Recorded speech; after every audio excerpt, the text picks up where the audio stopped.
Next, let's take a look at the next section. We'll explore VPN technology within our threat defense techniques.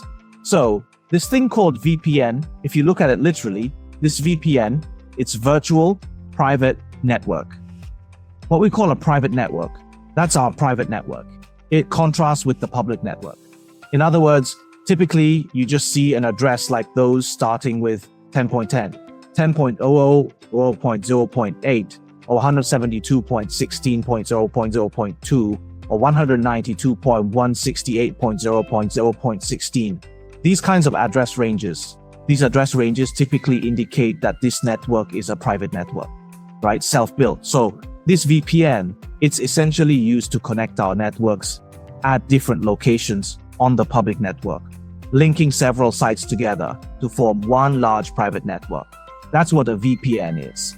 At this point, it involves a question. Between your sites, between different cities, you definitely have different sites. You want to connect them into one large private network. For this traffic, it might pass through the internet. Why might it pass through the internet? Because we can use some. We can also use another method. You say I, right? I have acquired a line service from the carrier. Anyway, this can also, of course, the lowest cost is through the internet. But at this time, your site's internal data, when you don't have a public network yet, that's where our VPN technology comes in. It allows us to securely transmit sensitive data across the internet, meaning we can cross over the internet with this data between our sites, crossing over the internet. How do we ensure its security? Here we need to ensure its confidentiality, integrity, and what's known as non-repudiation. That's right, if you want to say that, right? We need to ensure its confidentiality, integrity, and non-repudiation. We'll discuss these aspects of VPN later in this chapter. When we do, we'll carefully explore our current circumstances, and the first thing we think of is encryption, right? In other words, we need to encrypt the data, right? We need to encrypt the data, and encryption, at this point, we usually do it at the network layer. Why do we encrypt at the network layer? Where do we encrypt? We encapsulate our data layer by layer, and we won't talk about the physical layer, right? Your physical layer, what's good to say about it, is the bit stream, right? Not that it's the bit stream. The bit stream you're really saying is what kind of electric signal, light signal, what kind of wireless radio signal, these things. So the physical layer, including our signals, right? Formatted into a bit stream. And then what is it? And then give it to what? And then layer by layer of the data link layer. And that data link layer by layer passing, that encapsulation is reversed, right? It's like sending a packaging layer by layer. And then you unpackage it as if you were receiving a package, layer by layer to unwrap. And here we are, the second layer. Usually the most important information is the MAC address. And the data link layer, network layer, 3 layers. The most important thing is the IP address, right? Inside, there may be a transport layer, for example. Here we use TCP protocol. For example, what we use here is the TCP protocol. Why am I using TCP as an example here? Because everyone knows about TCP IP. When we study networks, we definitely hear about TCP IP, right? So why are TCP and IP bound together? Why not say UDP IP? Because originally, when IP was first created, TCP and IP were together. Later on, it was found that having these two things together was troublesome. So they were separated into 2 layers, forming the network layer, where IP resides in the network layer, and TCP resides in the transport layer. So that's why many books now say TCP IP, and UDP came later. So TCP, you could say, for TCP IP, they were born together, but not UDP. Okay, here we use TCP as an example. For TCP, the upper layer, we don't consider any other things. Why? Because in the TCP IP protocol stack, from the transport layer upward is the application layer. We don't use the OSI protocol stack. Do you think anyone uses it? I don't think anyone uses it. Honestly, I haven't seen any network that says I use the OSI protocol stack. At least I haven't seen this kind of thing so far. Our network is layered. right? When you encapsulate data, you encapsulate layer by layer outward. When you encapsulate the data layer by layer, from top to bottom, layer by layer encapsulation. When you unencapsulate, you reverse layer by layer. At this time, if we want to encrypt, where do we encrypt? You say if we want to encrypt more content as much as possible. Can I encrypt here? Can I say here? Can I say this? Can I say I can take the whole data all encrypted? Not possible, right? You can encrypt it. You can encrypt it at the physical layer too, no problem. It can be done, right? Encryption, this thing, right? You can do it wherever. But if you encrypt at the physical layer, what's the significance? The receiver also has to decrypt at the physical layer. At this time, saying you can't transmit far, you can say you can't transmit far. Of course, we're not arguing. If you argue, you say that satellite, right? That we're not arguing, right? But if you argue stubbornly, then we say Voyager, where did it fly to? Right? It can still communicate and this kind of thing, right? You say this kind of thing has a physical layer encryption mechanism, then we're not arguing. Normally in the network, if you encrypt at the physical layer, you can't transmit far. So that's it. So you say we're like this. So like this, I encrypt here. So I encrypt in the data. I encrypt in the data link layer here. What does it mean? Since you said it can't transmit far, right? Okay. Then I sell an address. You see it when you see it. It doesn't matter. I don't let others see other things. At this time, then he said, honestly, you can't transmit far. Why? Because this too usually come on, just is limited to a certain station. We also do not raise the bar.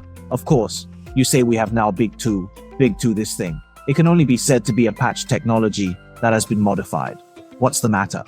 Like this so-called patch technology. It's to solve the pits left by you before, and the technology derived from it. This kind is patch technology.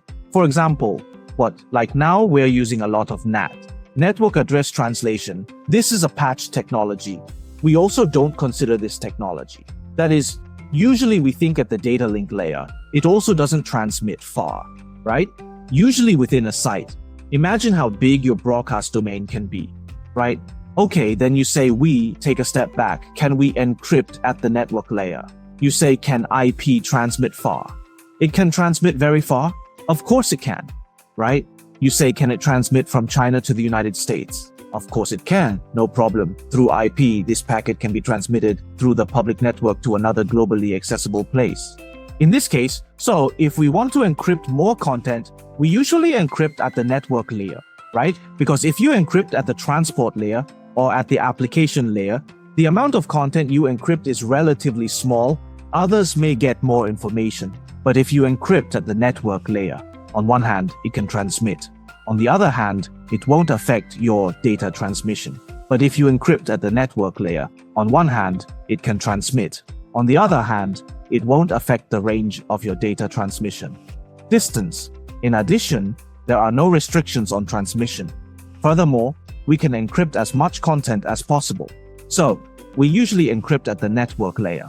For layer 2, there are addressing issues. For layer 4 and above, on one hand, it does not support, that is, there is a problem with incomplete business support. Just like, right, we transmit live protocols like TCP and UDP, which are used more. TCP and UDP, these two protocols, you say I'm based on TCP encryption. Only TCP data can be encrypted. UDP cannot be encrypted. You say I'm based on UDP data. You say I want to encrypt. In this case, I can only encrypt based on UDP. Cannot encrypt TCP. Of course, some students might think, can I do this? You say some students say I know TCP is reliable and ordered transmission, right? It's more reliable than UDP.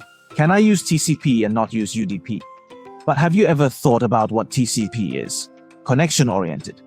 What about the anchors? Have you ever thought TCP, you have to establish end-to-end connections? Can the anchor handle it? Forget TCP, anchors don't belong to me. What is TCP? Anchors don't belong to me. Good. UDP, right? If UDP is the anchor, he thinks the anchor is just the anchor. I can. But are you reliable? If UDP says I'll do my best, try my best in the network, so-called try my best, right? Right? Our IP is best effort transmission. Our UDP is best effort transmission. the so-called best effort, is no different from what doctors call best effort. Neither is a good thing. The doctor says, I've done my best. Are you afraid? Best effort in the network here basically means Android can't, right? I can't route and forward. I've done my best, including UDP, that is to say. So we target different protocols. If we're on the transmission layer online, or on the transmission layer online to encrypt, you can't support all applications, isn't it? You don't fully support the business, so the best way is to have a third layer. Why? Because IP can now be said to be universal. Of course, if you want to cross the bar, and you say what IP and IPv4, IPv6, of course, there may be some oddities before, such as before there was a time when it was more popular, IPX network inside. Why? Because I played a lot of games when I was a kid. He connected each other. He used the IPX protocol. Then he found out, don't know when later, I went back to revisit later, found that they are all connected using UDP. Don't use this thing anymore. This, of course, our current network is the age of IP rule. So we usually encrypt at the third layer. This is better, is that we can support as many protocols as possible. In addition, we can hide as much information as possible. In addition, there will not be some such because addressing cost you cannot pass the problem good, and then the VPN is VPN. It can provide a service inside. That is to say, privacy protection. So unauthorized users can't call users. Unauthorized is outsiders. Let outsiders can't read content. 1. He can also provide source authentication tokens. What is the original policy you want? For example, we talk, right? You say we agree. We say, for example, we agree our message must be encrypted to be transmitted in an encrypted manner. But if someone impersonates me, then what if, say I can't prove I'm me, it's me impersonating me?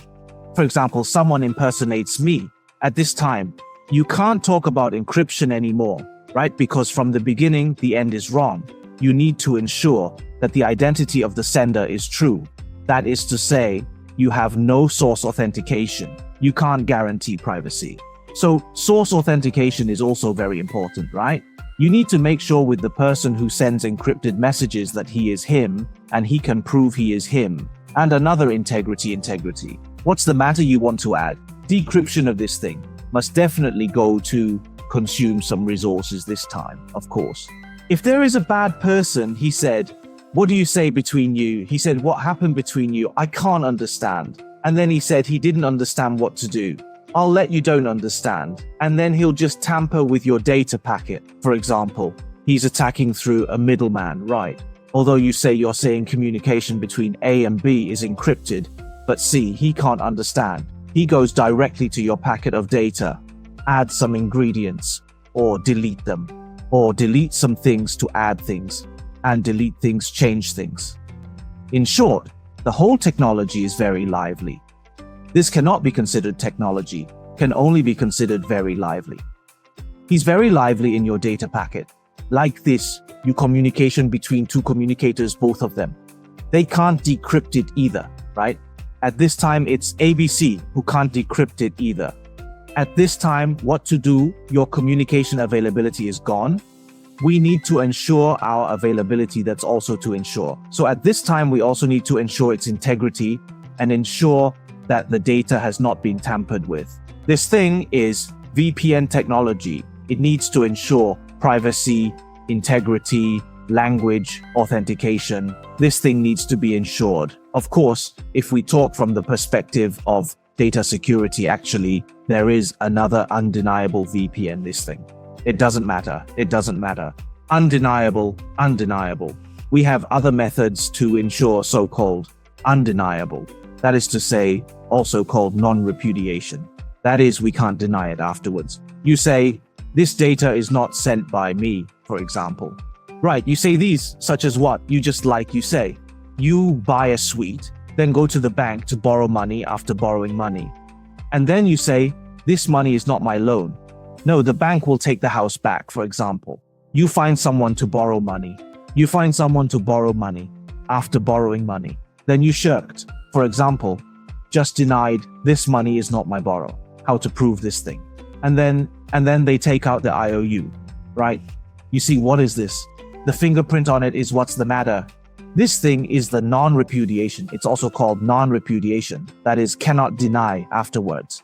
But in VPN, it doesn't specifically target non-repudiation operations, but it can ensure privacy, integrity, source authentication. That is to say, these things are our data security requirements. That is, our data, right, crossing untrusted networks. We need to ensure what VPN technology, right, it can provide us with corresponding guarantees. Okay, then VPN, right, it has VPN, right, it's actually more complex to classify. That is VPN, right, that is VPN this thing. It's right, it has several classifications, usage, scenario classification. There is also one is the usage scenario, one is whether to encrypt. There is also one that is at which layer, it works at which layer, it works at which network, which layer of the network. That whether the usage scenario here is encryption or not encryption. Two kinds, encrypted VPN and non-encrypted VPN. This thing, for example, like IPsec VPN, such as IPsec VPN, like this kind of what? IPsec VPN. For non-encrypted VPNs, for example, like GRE and L2TP, these types are typical non-encrypted VPNs. These are how they got here underneath this is. Then for usage scenario, then divided what it's site-to-site and remote access. Site-to-site VPN. Both sides are a site, left one side, right side. You put the two sides together into a piece. It's called what site-to-site VPN, another kind. Then you're on your computer, phone, tablet. In short, it's on some consumer electronics products. Install a client, then dial in like dialing. This kind of VPN is called remote access VPN. This is based on usage scenario, right? For users, there is no perception of remote access VPN. This kind of site-to-site VPN actually, for users. He doesn't know, only the network administrator knows there is a VPN in the middle here. Okay, which worker, which layer, right? Then the second layer VPN, third layer VPN. What high-level VPN this time is? To say the second layer VPN is what it means. You take a data frame to the same site, send to another site. What does it mean? That is, you can address based on this data frame, your two sites. You can address based on MAC address. This means it's a layer 2 VPN from this perspective, right? Both sides should be in the same subnet because you're addressing based on MAC address, right? In the same subnet. Generally speaking, we can address based on MAC address crossing subnet. You have to throw it to the gateway, check the route through the gateway, right? This thing, if it's a layer 2 VPN, you will take the entire data frame from one site to another site. This side, it's based on MAC address. This is a layer 2 VPN. Layer 3 VPN means you take this data packet, send this data packet from one site to another site. In this case, it can be based on this data packet, header data packet, the IP address in the network layer header for addressing this kind of thing. It means that both sides are not in the same subnet. Both sides are not in the same subnet, right? This kind of thing is layer 3 VPN. The most commonly used is layer 3 VPN. Why? Because layer 2 is too big, not so good. Layer 2 is too big. There are many problems. For example, what kind of network storm there will be?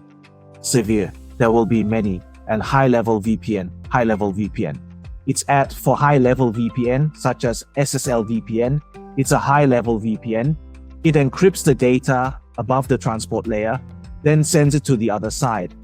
This kind of thing means where you work in the network layer, this is this. In other words, you move from one site to another site. What is it? Is it a data frame or a data packet or is it application layer? Data. This is your type of VPN. Generally speaking, it's layer 2 VPN. It's on both sides, the same subnet. Layer 3 VPN, both sides are different subnets.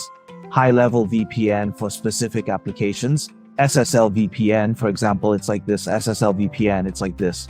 That's SSL VPN. It is different types according to its different deployment types.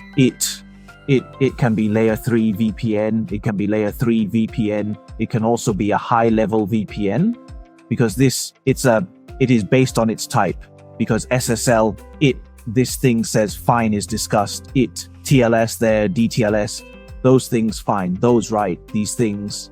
We behind again discuss this VPN chapter. Let's slowly analyze again the difference between VPN and proxy, right? You say proxy is this problem. I copied it out. Who sent it? I won't say after all this thing, because this thing, it always makes people unable to think back. What does proxy refer to? Is it a ladder?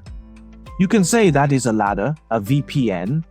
VPN is not necessarily a ladder, is a ladder implemented like this. This side is the public network. At this time is just, for example, this is a domestic network. This side is the external network full of dissonant networks. This side is a harmonious network. This side is a dissonant network. And then at this time, our internal host, right? For example, he takes this, he said, I want to use ChatGPT to check some information. Anyway, this time, but can't access domestically. What to do? The domestic network and the overseas network, certainly it certainly is also is connected, just that there is a great wall, right? Cut it off.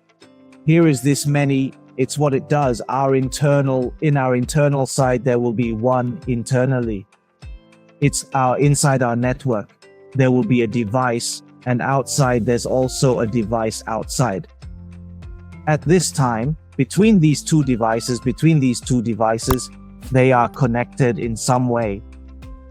It may be a dedicated line. It could also be another VPN route. And then internally, our internal users just connect to this special business area. And how your traffic goes, your traffic is like this. Your traffic comes from here. Your traffic comes through this tunnel and goes outside. It goes like this. This kind of thing is called the so-called ladder. The principle of the ladder is like this. That is to say, it is through a dedicated line or through other VPN lines and through VPN to bypass this turnaround. But this thing just says you can use but don't do some illegal activities. Because the external network, sometimes it will target your IP address. It will target your IP address and then push you what it wants you to see. This is the so-called, that's the principle of the ladder. So the ladder is based on VPN technology. But VPN is not a ladder for many foreign rows. VPN, do you want to build a ladder? But for network engineers, say VPN. The first thing to think about is what we have to put different positions of the network side.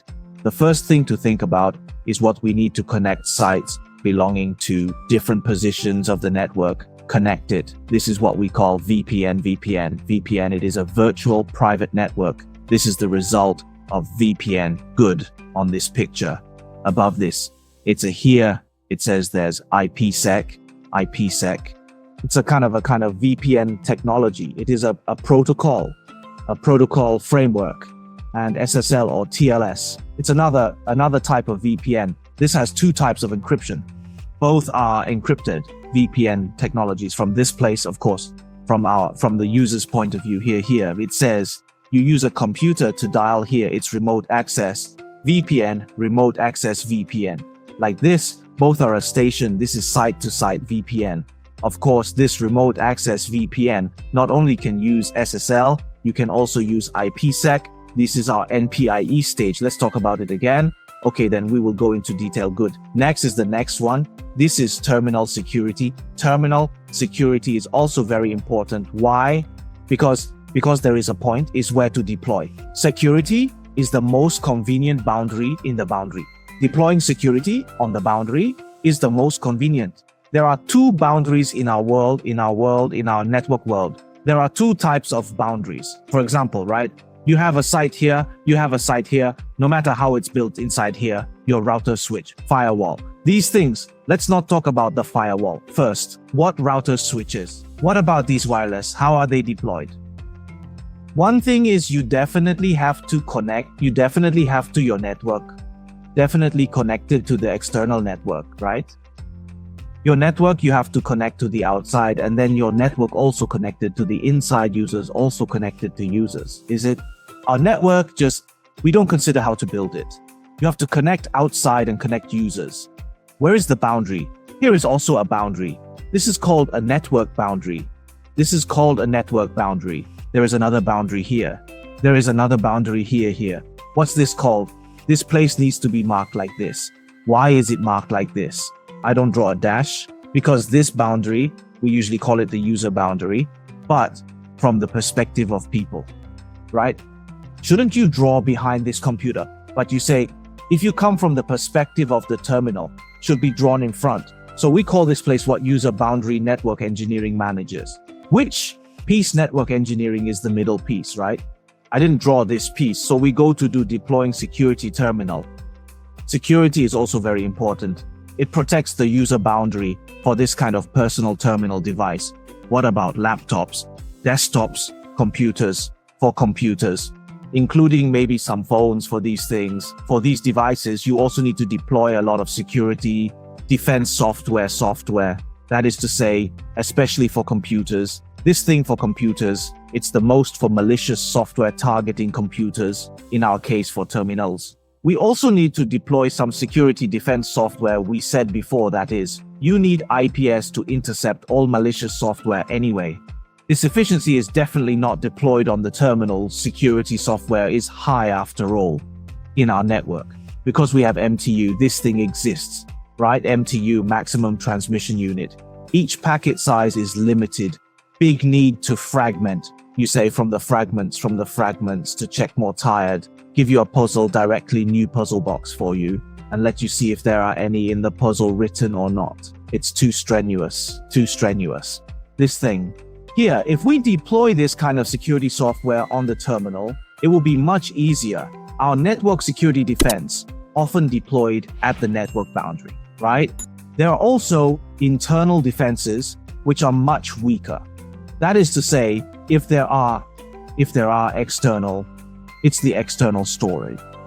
That is some threats from external storage. Someone inserts a U disk, give you insert a U disk, give you insert a USB drive, give you put in something, or say if there are some other internal threats. If these things, in short, those are the firewalls we mentioned earlier. Say what the firewalls, devices like IPS have a feature. You have to go through the traffic, go through it, you go through.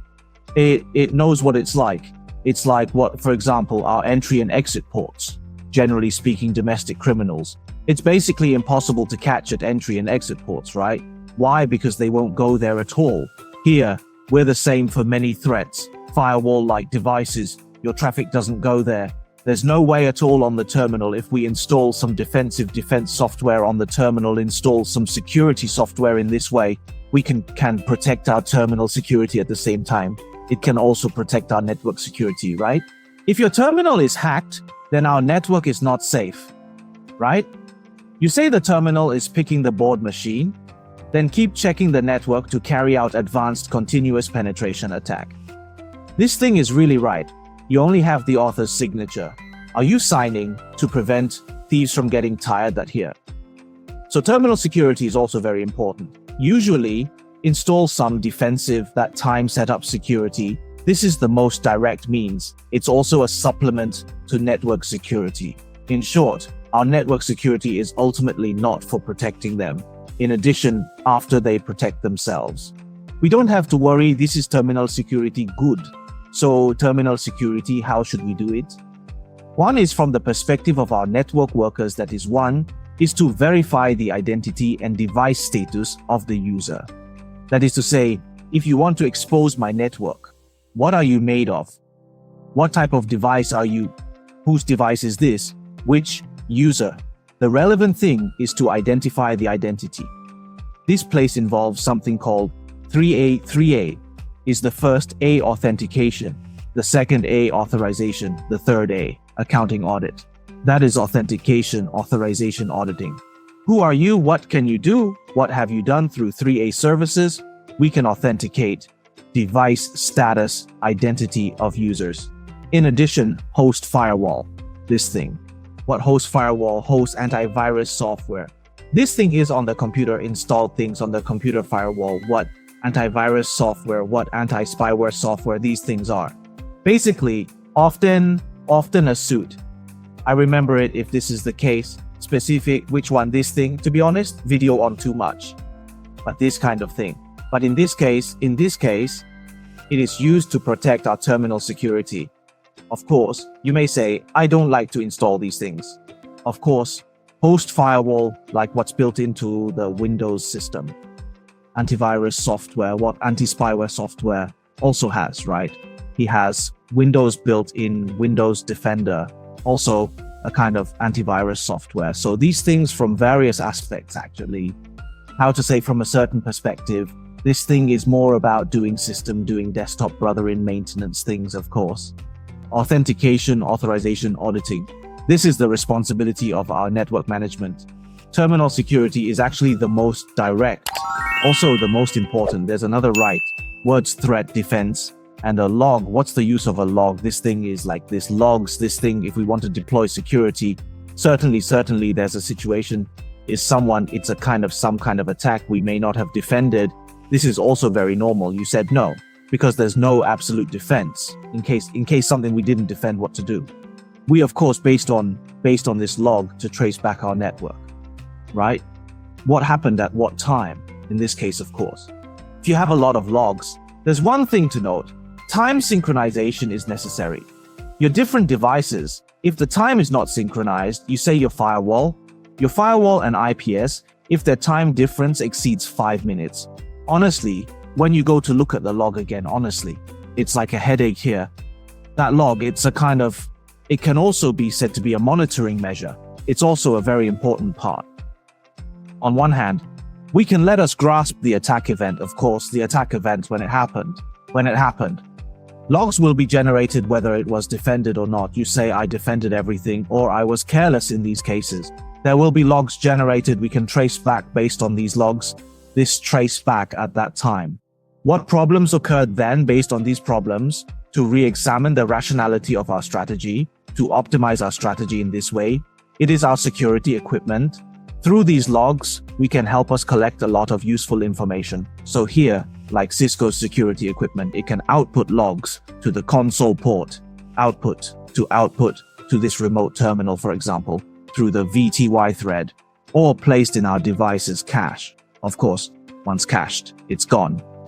So what do? You say, I want to keep it permanently. We can put it in the flash card. We can store it in a flash card. Or where else it can also be stored in a dedicated syslog server. Strongly recommend. Why? We can put logs from many devices on the same server. Of course, as long as the time is synchronized. If the time is synchronized. In this case, it's very convenient for us to review. Then for SNMP protocol, it has an active chip mechanism, can push some parameters, push some information. This can also generate, it can also be pushed through SNMP protocol, pushed to the SNMP server by chip, and there we can do a security information and world management. These logs, mainly tell us in the network at what time, what happened, convenient for us to trace back when we were attacked, whether it was defended or not. In these cases, we can see it helps us record, and then we discover these problems. This is the log.